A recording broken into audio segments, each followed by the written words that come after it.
என் விஷயத்துல நீங்க அப்படித்தானே இருந்திருக்கீங்க.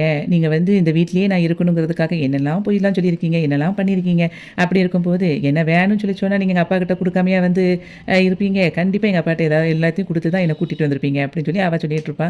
"என்ன நீலாம் சொல்ற? என் மேல அவ்வளோ நம்பிக்கையா?" அப்படிங்கும்போது, "ஆமா, உண்மைய தான் சொல்றேன். நீங்க எனக்காக அவ்வளோ பண்ணியிருக்கீங்கல்ல." அப்படின்னு சொல்லிட்டு இருக்கும்போதே, நிலாவுக்கு வந்து ஒரு ஃபோன் வந்துரும். திவ்யா பேசுவா. அப்போ அவளுக்கு சிக்னல் கிடைக்காது. நான் வெளிய போய் பேசிட்டு வரேன்னு சொல்லிட்டு அவ போயிருவா. உடனே சோழன் சொல்லுவான், "இவ என்ன சொல்றா? என்னைய வந்து அவளுக்கு பிடிக்குங்கிறாளா? அல்லது அவள எனக்கு ரொம்ப பிடிக்கும்னு நெனைக்கிறாளா?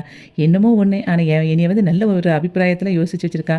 இத அப்படி பத்திரமா அந்த மெமரீஸா வச்சுக்கிட வேண்டியது தான்." அப்படின்னு சொல்லிட்டு ஹேப்பியா இருப்பான் சோழன். பாண்டி வந்து கடைக்காக வந்து ஆயில்லாம் வாங்கிட்டு வந்துட்டுருப்பான். அப்ப வானதியோட அண்ணன் வந்து நின்னுட்டு சொல்லுவான், "என்ன அ ரொம்ப தெய்வீக காதல் அப்படி இப்படிலாம் சொல்லிக்கிட்டு இருந்த என் தங்கச்சி கூட, கடைசில புட்டுக்குச்சு போல உனக்கு" அப்படின்னு சொல்லி சொல்லுவான். உடனே பாண்டி வந்து கோவத்துல சொல்லுவான், "என்னடா சொல்ற?" அப்படின்னு சொல்லிட்டு இருக்கும்போது, "உண்மைய தான் சொல்றேன். உனக்கெல்லாம் என் தங்கச்சி உன் பின்னாடியே அலைஞ்சுகிட்டு இருந்தால்ல, ஆனா உனக்கு அத வந்து மதிக்க தெரியல" அப்படின்னு சொல்லிட்டு இருக்கும்போது, நான் எங்கடா அவள மதிக்காம இருந்தேன்?" அப்படின்னு சொல்லுவான். "அவ தான் உன்ன சொல்றாளே, நீ வந்து எந்த ஒரு இதுவும் குடுக்கல" அப்படின்னு. "உன்னையும் மதிச்சு எங்க வீட்ல எல்லாரும் வந்து பொண்ணு பார்க்க உன்ன வர சொன்னா, நீ பொண்ணு பார்க்க கூட வராம தானே இருந்த. அந்த அளவுக்கு தானே என் தங்கச்சிய வந்து இது பண்ணுன" அப்படி சொல்லி அவன் சொல்லிட்டு, "எப்படியாவது லவ் பண்ற வரைக்கும் லவ் பண்ணிட்டு கழட்டி விட்டுறலாம்னு நெனச்சுட்டேனே" அப்படின்னு சொல்லி சொல்லும்போது, அவன் சட்டைய பிடிச்சு சண்ட போட ஆரம்பிச்சுருவான் பாண்டி.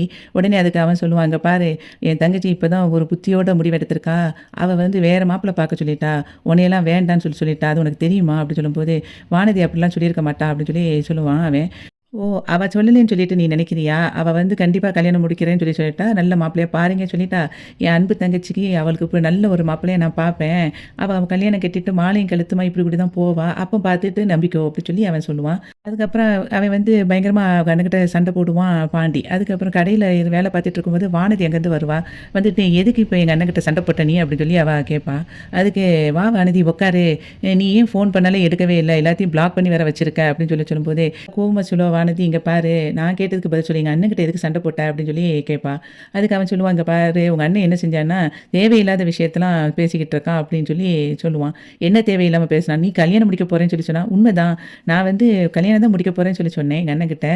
நீ அதத்தான் அவன் உன்ட்ட வந்து சொல்லியிருக்கான்" அப்படின்னு. "என்ன வானதி விளையாடுற?" "ஆமா, நீ வந்து என்னைய வந்து டார்ச்சர்ன்னு சொல்லுவ. நானும் அத கேட்டுக்கிட்டு உன் பின்னாடியே வரணுமா?" அப்படின்னு சொல்லும்போது, "ஏன்டி அது ஒரு சின்ன விஷயம். அந்த சின்ன விஷயத்துக்கா இப்படி பேசுற?" அப்படின்னு சொல்லும்போது, "அது சின்ன விஷயமா? நான் கண்டிப்பா வந்து வேற பையன கல்யாணம் தான் முடிக்க போறேன். நான் வந்து மாலையும் கழுத்துமா இங்கிட்டு கூட்டி போக தான் போறேன். நீ அத பார்த்துக்கோ." அத கேட்ட உடனே பாண்டி வந்து ஷாக் ஆயி நிக்கிற மாதிரி இன்னைக்கு "ஐயனார் துணை" சீரியல் முடிஞ்சது.